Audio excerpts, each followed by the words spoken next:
मलूक नागर जी, आपको लगता है कि ये 108 घंटे, ये 17-18 दिन, ये काफी हैं इस मॉनसून सत्र के लिए? और ये कैलकुलेशन भी जरूरी है कि एक विधेयक के लिए कितना समय दिया गया और कहीं ना कहीं वो कम है या ज्यादा है या पर्याप्त है?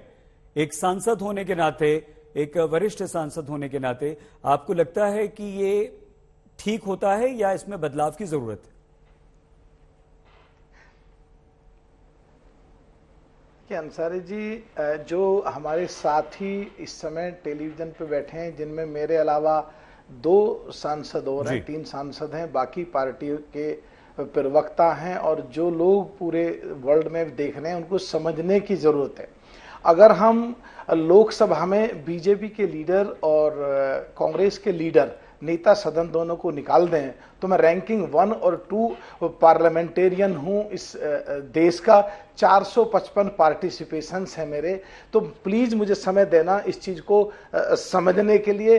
10 एमपी भी हैं हमारे जो पूरी तरह काम करते हैं, जो सरकार से टकरते भी हैं, भिड़ते भी हैं, बहस भी करते हैं, और कई जगह ऐसे आते हैं जो हमारे साथी सांसद बैठे हैं इनके समाजवादी पार्टी के, वो 1 या 2 होते हैं, और अब तो इनके 5 में से 3 ही रह गए हैं। और कांग्रेसी कई जब किसानों के मुद्दे आते हैं, जो हम टकर रहे होते हैं, भिड़ रहे होते हैं, लड़ रहे होते हैं, ये अपने नेताओं की सुरक्षा मांग रहे होते हैं। इसको समझने की जरूरत है। एक्चुअल में जैसे पिछले 5 दिन में 2 चीजें सरकार की तरफ से या लोकसभा की तरफ से आई।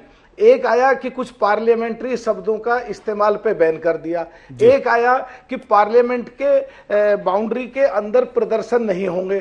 तो सारी विपक्षी पार्टियां निकल करके बाहर आई और टूट के पड़ी। और जब निकला क्या, खोदा पहाड़ निकली चुईयां। जब निकल के आए तो 2004 से लेके और 2014 की सरकार जो यूपीए की थी, जो कांग्रेस की थी, 13 में भी यही सर्कुलर जारी हुआ, 2013 में, 14 में भी यही हुआ। तो पहले भी ये सर्कुलर जारी होते रहे थे प्रदर्शन के लिए, तो कोई नई बात नहीं थी। 1200 पेजों की जो संसदीय और असंसदीय शब्द हैं उनसे संबंधित 1200 पेजों की पूरी एक बहुत बड़ी पुस्तक है।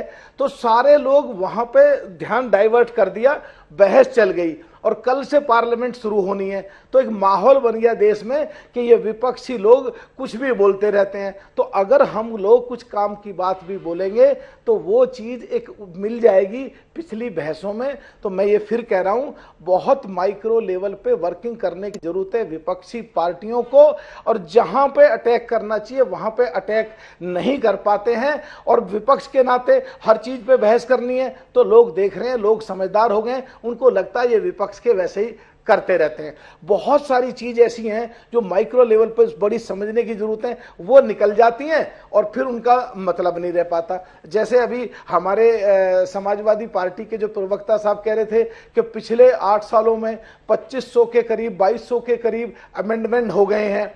तो ये उनको एक क्रिटिसाइज करने का तरीका लेकर के आ रहे हैं। मैं उसको दूसरे तरीके से सोचता हूं। जो आजादी के बाद अब तक लोगों को प्रचलन में या काम करने में या जो कानूनी जो चीजें रुकावटें आती हैं, जो अदालतों में पेंडिंग पड़े हुए हैं, जो बाबा आदम के जमाने के कानून बने हुए हैं, व्यावहारिकता में अगर चेंज करने की जरूरत थी और वो करे तो उसको सही बेसिकली मानना चाहिए। और जहां तक सरकार पक्ष की बात है, कई बार ऐसे मैंने देखा है कि इतना हंगामा और शोर हो नहीं रहा होता है जितना ये दिखा देते हैं, और सदन भी एडजर्न कर दिया और बात भी पूरी हो गई, और मैसेज ये दे दिया कि विपक्ष चलने नहीं देता है। और विपक्षी भी जो है कांग्रेसी उस बारीकी से उस चीज को समझते नहीं है और हंगामा करके ऐसी सिचुएशन लाके खड़ा कर देते हैं। देश के लोग देख रहे होते हैं कि भाई कांग्रेस चलने नहीं दे रही है सदन को। तो उस समय देखना होगा, जो सही बात है उसको हम सामान्य लें, और जहां पे विरोध करना चाहिए वहां पे विरोध करें, और सरकार को भी इस हंगामे को बढ़वा करके,